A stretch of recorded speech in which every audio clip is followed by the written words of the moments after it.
তুমি কি জানো যে সাতের ঘরের নামটা মানুষের জীবনের চরম বাস্তবতাকে প্রকাশ করে?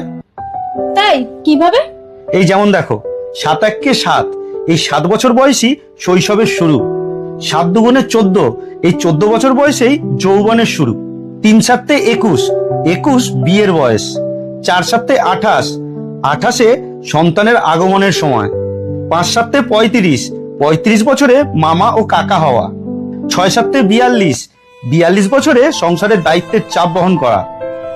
7 7 49, 49 বৃদ্ধ হওয়া শুরু। 7 8 56, 56 অবসরের মানসিকতা। 7 9 63, দাদু ডাক শুরু। 7 10 70, বিদায়ের প্রহর গোনা শুরু। তুমি কি জানো যে সাতের ঘরের নামটা মানুষের জীবনের চরম বাস্তবতাকে